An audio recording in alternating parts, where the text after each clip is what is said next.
ہمیں جماعت رضائے مصطفیٰ سے ہی جڑ کر دین کا کام کیوں کرنا چاہیے، جبکہ دوسری تنظیم بھی ہیں اور مدارس بھی ہیں؟ رہنمائی فرمائیں سائل اویس رضا انصاری۔ جو بھی تنظیمیں یا جو بھی مدارس مسلک اعلی حضرت کا کام کر رہے ہیں، ہمیں سب کا ساتھ دینا ہے، لیکن بات یہ کہ جماعت رضائے مصطفیٰ ہی سے جڑنے کے لیے کیوں کہا جاتا ہے؟ تو آپ تو جانتے ہو مارکیٹ میں جب کئی طرح کا مال ہوتا ہے تو سب مال اچھا ہوتا ہے، بندہ اس میں بھی کوالٹی ڈھونڈتا ہے۔ تو باقی ساری تنظیمیں غلامان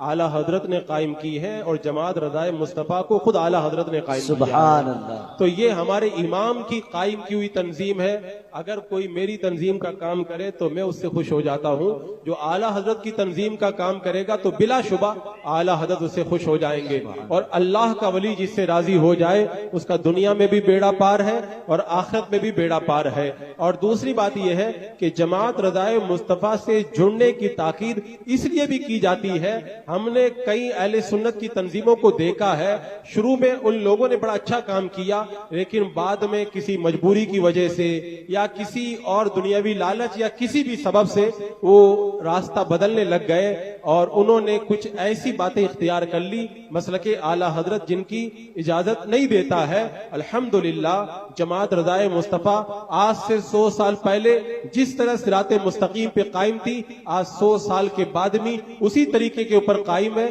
اور لوگ جماعت رضائے مصطفیٰ کو یہ تانا دیتے ہیں کہ جماعت والے بڑی سختی کرتے ہیں، جماعت والے ماد اللہ فتنہ کرتے ہیں، یہ کرتے ہیں وہ کرتے ہیں، اور یہ سب باتیں کہہ کر کے جماعت سے توڑنے کی کوشش کی جاتی ہے۔ تو میں کہتا ہوں، پوری ذمہ داری سے کہتا ہوں، چیلنج کے ساتھ کہتا ہوں، یہاں پر بھی کہتا ہوں، میں چلا جاؤں تو بعد میں بھی کوئی مجھ سے رابطہ کر کے کہہ سکتا ہے کہ جماعت رضائے مصطفیٰ کے جو کام جماعت کے دستور کے مطابق ہو رہے ہیں ان میں سے ایک بھی بات شریعت کے خلاف دکھا دو۔ اگر شریعت کے خلاف کوئی بات ہے تو وہ اعتراض کرنے کے لیے آپ کو حق حاصل ہے، لیکن اگر وہ شریعت کے مطابق ہے تو وہ سختی بھی درست ہے، اگر شریعت کے مطابق ہے تو اس کو فتنہ کہنا غلط ہے، اگر وہ شریعت کے مطابق ہے تو اس پر اعتراض کرنا درست نہیں ہے۔ اگر کوئی کہے کہ فلاں یہ کر رہا ہے فلاں یہ کر رہا ہے، تو جماعت رضائے مصطفیٰ سے جڑ کر کے اگر کوئی بندہ غلط کام کر رہا ہے تو وہ اس کا اپنا فعل ہے، جماعت رضائے مصطفیٰ اس کی ذمہ دار نہیں ہے۔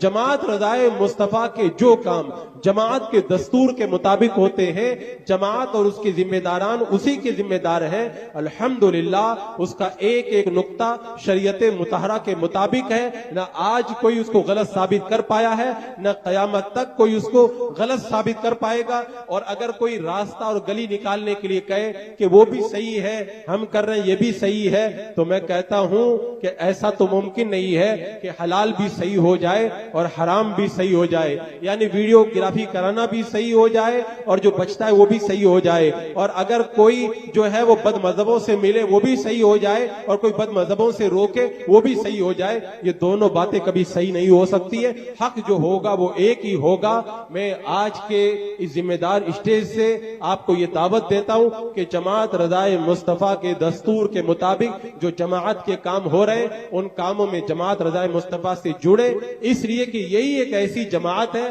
بڑے غور و خوض کے بعد میں ہم نے یہ فیصلہ کیا ہے کہ اگر زندگی کے آخری لمحے تک مصطفیٰ جان رحمت صلی اللہ علیہ وسلم کی رضا پانا ہے تو جماعت رضائے مصطفیٰ کے اندر ہی ہمیں وہ رضا ملے گی، اور انشاءاللہ پہلے بھی ملی ہے اور قیامت تک ملتی رہے گی۔ اسی لیے تو ہمارے بزرگوں نے کہا تھا جماعتیں بنتی ہیں بگڑتی ہیں، بنتی ہے بگڑتی ہے، جماعت رضائے مصطفیٰ بگڑنے کے لیے نہیں بنی ہے، یہ قیامت تک باقی رہنے کے لیے بنی ہے، اور جو بھی اس کے اندر داخل ہوگا وہ مصطفیٰ کی رضا کے اندر داخل ہو جائے گا۔ اللہ رب قدیر جماعت رضائے مصطفیٰ کو دن دونی رات چوگنی ترقی عطا فرمائے اور ہمیں اس جماعت کے ساتھ میں جڑ کر کے کام کرنے کی توفیق عطا فرمائے۔ السلام علیکم ورحمۃ اللہ وبرکاتہ۔